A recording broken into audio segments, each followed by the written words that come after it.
pagi. Saya selaku Kepala Sekolah SMP Negeri 1 Tulin Onsoy. Nama saya Berlian SPD. Assalamualaikum Ibu. Waalaikumsalam warahmatullahi wabarakatuh. Ya, mohon izin ya Ibu, sebentar kita wawancara. Di sini saya melakukan wawancara untuk pemenuhan tugas sebagai peserta CGP Angkatan 8 di Kabupaten Nunukan.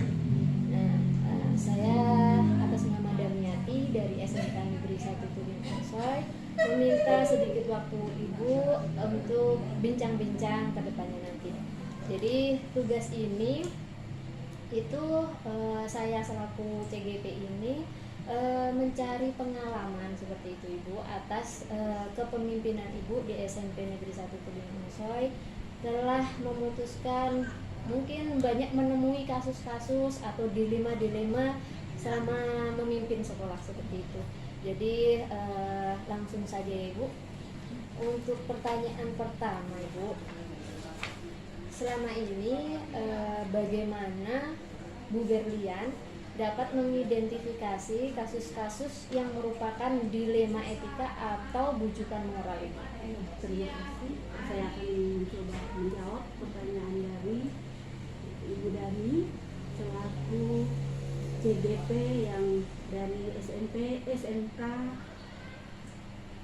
SMK 1 Tulin Onsoy. Ya, selama ini bagaimana Ibu dapat mengidentifikasi kasus-kasus yang merupakan dilema etika atau bujukan moral? Yang kami lakukan selama ini, kami mengidentifikasi kasus-kasus dilema dengan cara mengenali bahwa nilai-nilai yang saling bertentangan dalam situasi tersebut adalah menentukan siapa saja yang terlibat dalam situasi kasus tersebut.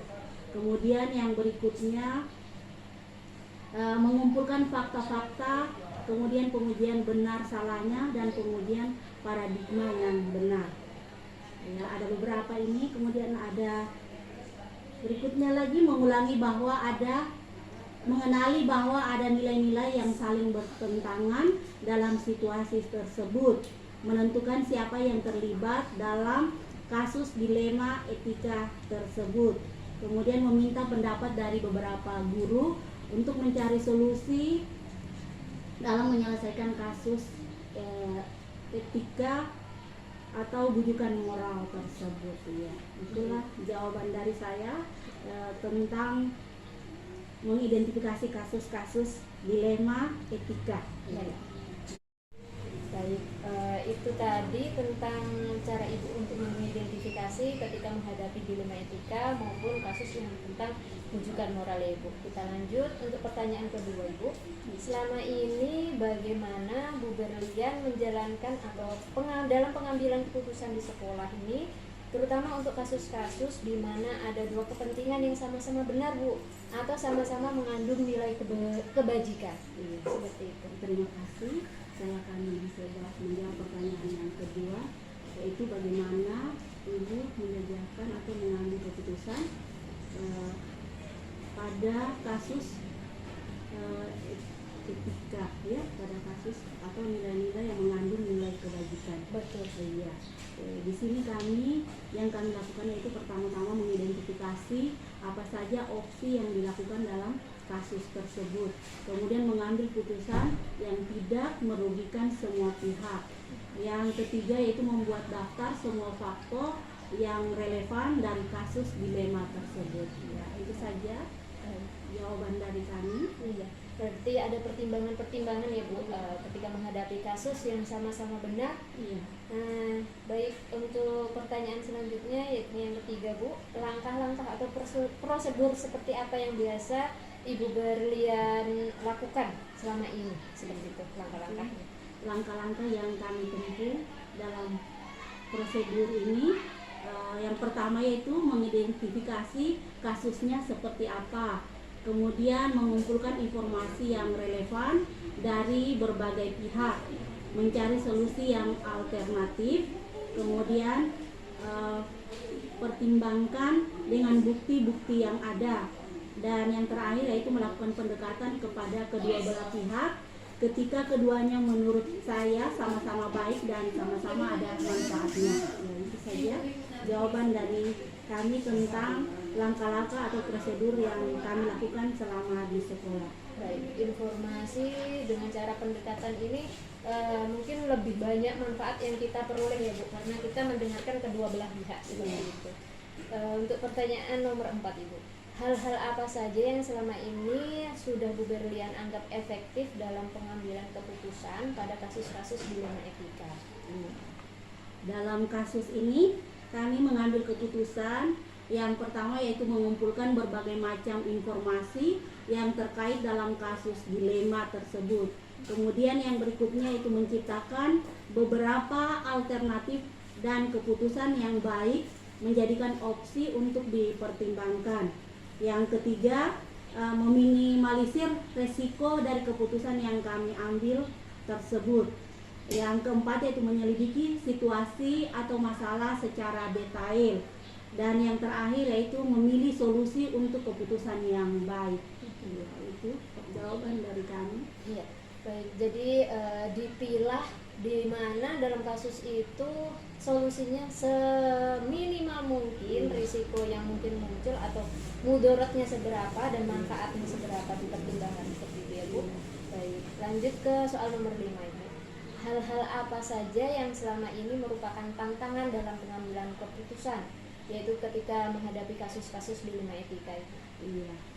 Soal yang kelima ini terdapat banyak tantangan yang kami lakukan, yaitu yang pertama gagal membuat tindakan alternatif secara terinci, dan kemudian terlalu banyak orang yang terlibat dalam masalah atau kasus dilema etika tersebut.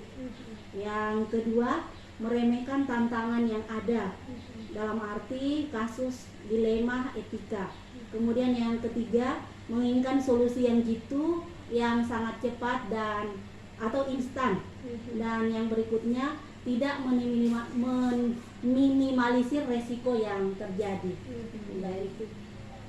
Baik, dari ini tantangannya itu ketika kita tidak bisa mempertimbangkan dengan baik, mencoba menyelesaikan kasus secara cepat, tapi ujung-ujungnya malah tidak sesuai dengan harapan kita ya Pak, ya Bu. Baik, untuk pertanyaan selanjutnya yang ke-6 Bu, apakah Bu Berlian memiliki sebuah tata kelola atau jadwal tertentu dalam sebuah penyelesaian kasus dilema etika, ataukah langsung diselesaikan di tempat seperti itu Bu? Memiliki sebuah jadwal untuk menyelesaikannya, atau bentuk atau prosedur seperti apa yang dijalankan untuk menghadapi kasus? Kami akan menjawab soal dari Ibu, yaitu tentang jadwal atau tata kelola yang kami lakukan dalam kasus dilema ini. Yang pertama, tidak ada jadwal atau tata kelola yang tertentu dalam masalah tersebut. Kemudian ketika ada kasus ini, kami segera langsung menyelesaikannya. Yang berikutnya, melakukan analisis kasus, analisis resiko dan sebagainya.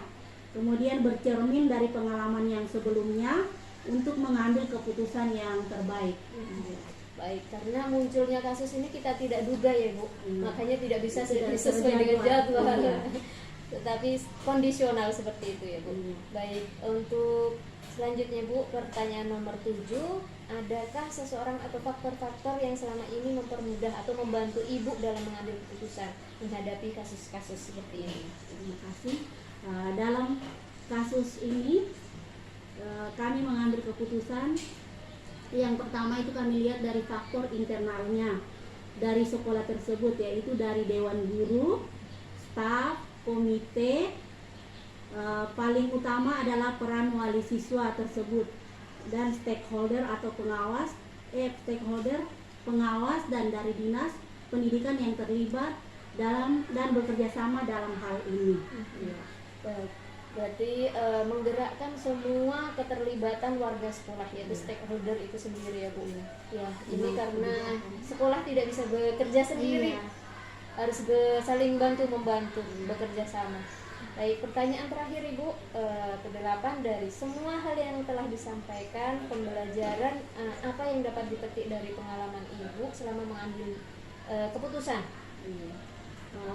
Yang dapat kami petik dari selama ini dalam mengambil keputusan, yaitu yang pertama, bisa menghasilkan keputusan yang mengutamakan nilai-nilai kebajikan, nilai-nilai keadilan, cinta kasih sayang, kebenaran, kebebasan, persatuan dalam toleransi, tanggung jawab, dan tindakan yang tidak merugikan kedua belah pihak atau lebih. Kemudian yang berikutnya itu bahwa kita lebih berhati-hati dalam mengambil keputusan kasus dilema etika, melatih berpikir rasional, berpikir bijaksana, kemudian melatih untuk tidak menguntungkan kepentingan pribadi atau individu, tetapi menguntungkan kepentingan orang banyak. Ya, itu saja jawaban dari kami. Baik, terima kasih atas waktunya Ibu. Di sini saya banyak mengambil pengalaman dari yang sudah Ibu lakukan selama memimpin di SMP Negeri 1 Tulian Onsoy, dan tentunya semoga saya nantinya bisa menerapkan pengalaman-pengalaman yang telah Ibu bagi kepada saya pada saat ini. Terima kasih Ibu atas waktunya. Iya, sama-sama Ibu. Semoga sukses ya. Terima kasih, amin Ibu.